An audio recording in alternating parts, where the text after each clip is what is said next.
Olá, meu amigo, minha amiga que me assiste nesse momento. Que o Senhor Jesus Cristo abençoe a sua vida poderosamente. A nossa meditação de hoje encontra-se no livro do profeta Jonas, no capítulo 1, que diz o seguinte: E veio a palavra do Senhor a Jonas, filho de Amitai, dizendo: Levanta-te e vai à grande cidade de Nínive, e clama contra ela, porque a sua malícia subiu até a minha presença. Porém Jonas se levantou para fugir da presença do Senhor para Tarsis, e descendo a Jope, achou um navio que ia para Tarsis. Pagou, pois, a sua passagem e desceu para dentro dele, para ir com eles para Tarsis, para longe da presença do Senhor. Veja que trágico aconteceu com aqueles que desobedeceram a voz de Deus no passado. Mas eu quero me concentrar nesse exato momento no seguinte: o sinal de Jonas. Jesus Cristo estava reunido com os seus discípulos e eles pediram um sinal, e Jesus lhes disse enfaticamente: nenhum sinal vos será dado, senão o sinal de Jonas. A gente sabe que Jonas, por desobedecer a voz de Deus, foi tragado por um grande peixe, por uma baleia em alto mar, e ficou lá 3 dias dentro do ventre do grande peixe. Esse é o sinal do profeta Jonas no que diz respeito à morte e ressurreição de Jesus Cristo. Mas para os nossos dias, isso tem uma prevalência profética muito maior do que aquela que nós conhecemos como a literalidade do cumprimento na vida de Jesus Cristo acerca do profeta Jonas. E o que é o sinal do profeta Jonas na vida da igreja hoje, irmão Clarivaldo? É simples. 3 dias significam 3 períodos ou 3 etapas, 3 jornadas de um dia cada uma. A primeira jornada significa o seguinte, amados do Senhor Jesus Cristo: quando Adão e Eva pecaram, eles comiam do bom e do melhor, não tinham necessidade nenhuma de fazer o que eles fizeram, mas eles desonraram a ordem de Deus de não tocar na árvore do jardim que estava no meio, do fruto que Deus tinha mandado. Portanto, eles se arrebentaram. Depois que eles se arrebentaram, ao invés deles conversarem com Deus de imediato, confessando os seus pecados para Deus, eles preferiram ocultar o seu pecado, culpando um ao outro, e bem como ambos culparam a serpente. A gente sabe que o homem quando cai, a mulher quando cai, não entende mais nada, não consegue visualizar mais nada, e isso é trágico para a vida do homem, para a vida da mulher, que um dia teve comunhão com Deus, orava a Deus, conversava com Deus na viração do dia, e dele recebia a provisão. Então isso significa o primeiro dia de jornada, é quando a gente cai, a gente se arrebenta. E onde é que Jonas caiu, já que era profeta? Deus mandou ele ir a Nínive clamar contra ela.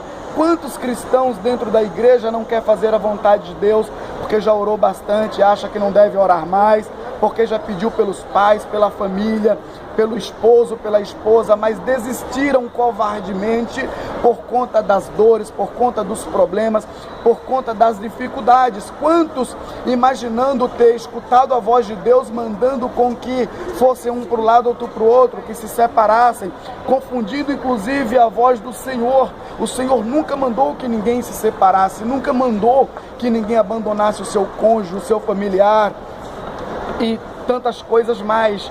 Mas aí, meu amigo, Jonas pecou contra a vontade de Deus, e quando ele foi tragado por um grande peixe no mar, e esse grande peixe significa o mundo em que nós vivemos, as tragédias do mundo, as coisas que nos sufocam, as coisas que apertam a nossa mente. Vejam que Jonas, mesmo caído, mesmo arrebentado, mesmo contrariando a voz de Deus, ele desceu quando ele estava no ventre da baleia, ele resolveu clamar a Deus, ele resolveu buscar a misericórdia de Deus. Eu quero dizer para você que está prostrado, que está arrebentado, mas que ainda reconhece que Deus pode solucionar o seu problema, clame a Deus tão somente, tenha coragem de dizer: Deus, faça a sua vontade, ainda que a sua vontade não seja a minha vontade. Jonas, quando clamou a Deus do ventre do pecado, do ventre da baleia, do ventre da desobediência, Deus fez aquela baleia vomitar Jonas fora. Eu quero lhe dizer que quando você clamar a Deus, Deus vai fazer esse grande peixe que é o mundo do pecado, o lamaçal da injustiça, te vomitar fora. Satanás, ele não te quer mais porque você continua falando em Jesus, mesmo você estando quebrado, estando caído, estando no mundo, você ainda ora a Deus, seja quando levanta, seja quando almoça, seja quando você vai se deitar. Aí cumpre-se o primeiro dia. Cumpriu-se o primeiro dia da vida de Jonas, agora está cumprindo o segundo dia, que é justamente o zelo do conserto. O primeiro zelo de Deus é o zelo da primeira bênção, quando se converte tudo é maravilhoso. O segundo zelo é quando a gente cai em algum momento da vida e aí não tem conta, porque ele diz que devemos perdoar o outro, não apenas 7, mas até 70 vezes 7, 490 vezes por dia, quando este pecar contra nós. Então Jonas entrou no zelo do conserto e aceitou o zelo do conserto do Senhor. Ele poderia ficar no ventre da baleia e morrer e não fazer mais nada, mas ele resolve clamar a Deus, e Deus ouve a sua oração do grande peixe, ouve a sua oração quando ele está no pecado e resgata ele de lá, fazendo o grande peixe vomitar fora. Jonas passou pelo zelo da primeira bênção, passou pelo zelo do conserto, e ele entrou no zelo da restauração, foi a Nínive, e Deus resgatou todos os ninivitas que ouviram o profeta Jonas, filho de Amitai. O que eu tenho para dizer para você hoje, nesse exato momento, é que Deus não se esqueceu das suas orações, Deus não se esqueceu do seu familiar, Deus não se esqueceu de nada que você tem clamado. Eu sei que está difícil, mas assim como Jonas, talvez você, mulher, tenha abandonado o seu esposo achando que foi a vontade de Deus. Talvez você tenha abandonado o seu filho achando que foi a vontade de Deus. Talvez Deus tenha dito: saia desse emprego, e você não saiu. Talvez Deus tenha dito: não saia desse emprego, e você saiu. Olha, eu quero lhe dizer uma coisa: Deus é Deus de restauração. Ele tem uma palavra de poder, Ele tem uma palavra de misericórdia para a sua vida. Basta você crer, basta você buscar a direção de Deus.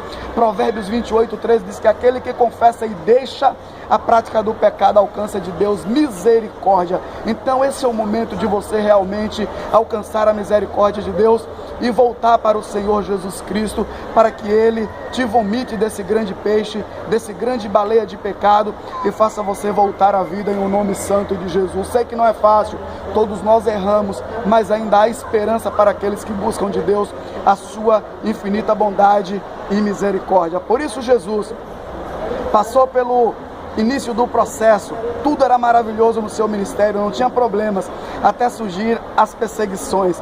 Um dia ele, na cruz do Calvário, depois de ter passado pelo zelo da primeira bênção, entrou no segundo zelo, que é o zelo do conserto. Jesus precisou passar pelo zelo do conserto. Ele disse: Pai, se possível, aparta de mim este cálice, mas que não seja como eu quero, mas como tu queres. Foi quando Jonas orou dessa forma, e você tem que orar dessa forma, eu tenho que orar dessa forma, porque as coisas do dia a dia têm oprimido a nossa mente, mas a gente precisa ter essa coragem para poder entrar no zelo da restauração. A glória da segunda casa é maior do que a primeira. Ageu capítulo 2, versículo de número 9. Que o Senhor Deus te abençoe e te guarde, faça resplandecer o seu rosto sobre ti, levante sobre ti o teu rosto e tenha misericórdia de ti e te dê a paz. Conexão Jesus Transforma, Igreja Viva em Movimento, Clarivaldo Pessoa, CEO do site Jornal Conexão Baiana Notícias, Coach Life Executive, um eterno flagrante do óbvio. Deus te abençoe em nome de Jesus.